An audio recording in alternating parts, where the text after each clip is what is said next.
All right, guys, in today's video, we're talking about what I have used in my own swing to become what I consider to be a really good driver of the ball, which stats back up.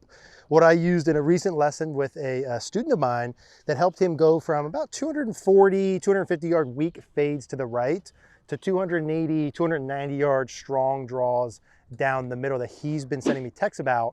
The success of his drives going 20, 30 yards farther out on the golf course and much straighter. And it's all around this really one drill. It's like a 3-part drill or swing that I used myself back in the day, probably 20, 25 years ago, to be able to learn to hit my driver really solid. And I've used this in a ton of lessons, and I want you to be able to have this too if you're someone who struggles with driver. I think this one's really gonna help you. Again, sort of 3 or 4 parts that I turn into one motion. Here's how we start with this first.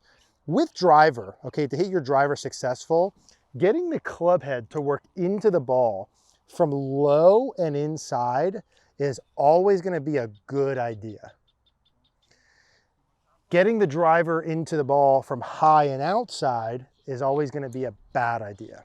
So inherently, this is all based on the best drivers of the ball that I see are able to get the club head to approach the ball from low and inside. That allows them to hit the center of the face, hit the ball the highest, the farthest, the straightest, okay? The worst drivers of the ball I see come down the highest to lowest, sort of steep, and from out to in, they hit the ball lower, shorter, pulls and fades. Okay, so if that's you, low, short, pulls and fades, you definitely wanna do this. But the question is, okay, I wanna get the club from low and inside, how do I do it? And there's 3 little steps I like to follow. The first part is to learn how to swing your arms freely through the ball to get the club face closed. And how I like to do that here, if you grab the club with your lead arm only and start off with little half swings. This is what I did. I'm, 13, 14, 15 years old in Pennsylvania in my garage doing this in the wintertime over and over. Let your arm rotate with your lead arm to the point where what you're trying to do through impact with this, you can have some folding of the arm. I want you to allow the toe to pass the heel ever so slightly in the follow through to the point where it's on about a 45-degree angle. Now, because there's no impact with the ball, that might look like it's a little bit close to you, but once I actually impact the ball, that same feel will put me basically square, toe on top of the heel. So lead arm only, natural, just relaxed here, okay, not tension with the arms. Let the toe pass the heel. Now, when I'm trying to do this, notice what's going on with my body motion. Is my head going forward with it or is it staying back? My head's staying back. So the first thing I want you to do is learn lead arm rotation with your head staying back. If there was a line up through the golf ball, my head stays back behind it. My arm is extending away. Now notice I'm allowing the club to rehinge up. Okay, I'm not keeping it straight out. I'm allowing it to rehinge up, and I'm allowing the club face to naturally rotate right up the plane line with the toe in front of the heel. Now, once I'm doing a couple reps with lead arm only, when I'm with this student I was literally holding his head back, saying, go ahead, right? Like, let your arm rotate, it's okay. Let the butt of the club go away from you. Head stays back. Let it rehinge, natural rotation. Step 2 of this is add your right arm to it and still feel the same things. Now again, note what I'm doing here. Where's my head? My head stays back and my shoulder stays where? Down. If there's like one thing you could do with your driver, if you hit weak fades to the right, is learning how to let your arm swing freely through impact while keeping your head back and your shoulder down. Letting your arm swing freely through impact while keeping your head back and your shoulder down. Most players, when I show them this, what they'll do is they'll have their head go way forward and their shoulder will go way high. This like high shoulder, big arm rotation. That's not what I'm looking for. I want some natural arm rotation. I want some natural, let the club rehinge, but the head always stays back behind the ball and the shoulder stays down, okay? So step 1, left arm only. Step 2, both arms. What I added, because I was still coming over the top when I was doing that, is a little bit now of as I'm feeling this arm rotation with my head back, as I'm adding my trail arm with my head back and my shoulder down. Not a lot of body motion yet. Now I'm gonna get a general sense of having the arms, as I'm doing that, swing a little bit more in to out. So I'm kind of feeling like this club's kind of, if the ball's 12, 1, 2, 3, kind of in here at 4 o'clock, out to 10 o'clock. So I'm feeling the same arm rotation, but this club is now feeling like it's going out to the right. Where's my head? Still back, where's my shoulder? Still down. Now the reason we're doing the free arm rotation first is because why? We said to hit the ball good with the driver, the club wants to come from low and inside. Now if the club's coming into the ball from low and inside, what does the club face have to do? It's got to have some natural rotation to it. If the face is open, your brain's never going to swing from low and inside. You'll hit it way right. You're going to start swinging over the top, short, low, bad. So in order to get it from low and inside, square the club face first, natural arm rotation, which then means, okay, now I've got my club face having some natural rotation. Some of you guys might not like that, think that's too much. That's okay. If you start overhooking it, we can dial it down. Once I've got natural arm rotation, now I can feel my arm swinging a little bit more in and out. What am I doing? I'm still allowing the club to naturally rotate. The toe is in front of the heel, about 45.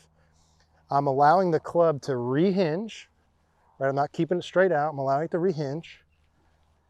Not a lot of body motion yet, but I'm just feeling like it's going a little bit in and out.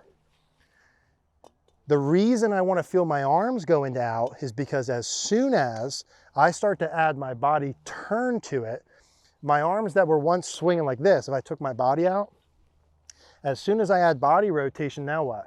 Now that's going to be right on plane, okay? The body rotation is going to make the club not go as far in and out. It's going to make it go more neutral. Also, because we want to swing low and inside to the ball and we're hitting up on it, we got to hit a little bit from inside to offset that angle of attack. So these are just exaggerated feels, okay? Lead arm rotation one more time. Boom, boom. Add the trail arm, step 2. Heads back, shoulders down, allow it to rehinge. Get it working in and out, step 3.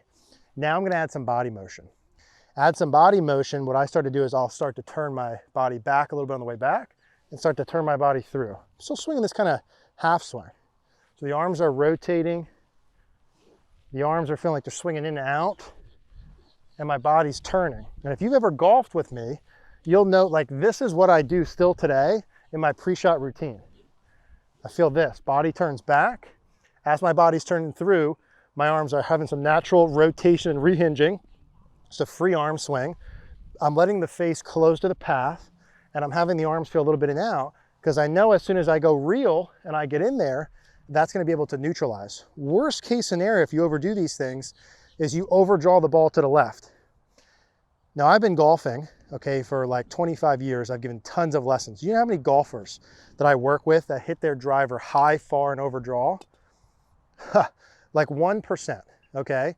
So that means the odds are if you're watching this and you want more distance, better driver, you want to work in this direction, okay, towards this. Even if you still want to fade it, maybe this will just reduce the slicing. Okay, so now with this, what I did in my garage, I added this little practice station. You've probably seen this one before. I have the stick right over the golf ball. So the front of the stick is over the middle of the ball from face on. And I've got it about a grip height to start with. Eventually, as I got good at this, I lowered it where you can almost have no room. This is just to help give you a little visual of getting the club from inside, not high and outside as you do this. I also would like you to have a little club on the ground just to have a visual of where that club is working into the ball.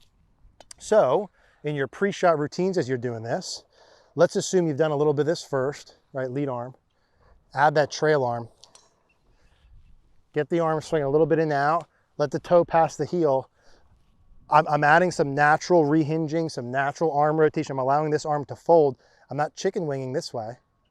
Okay, I'm allowing some natural rotation, and add some body to it, back and through.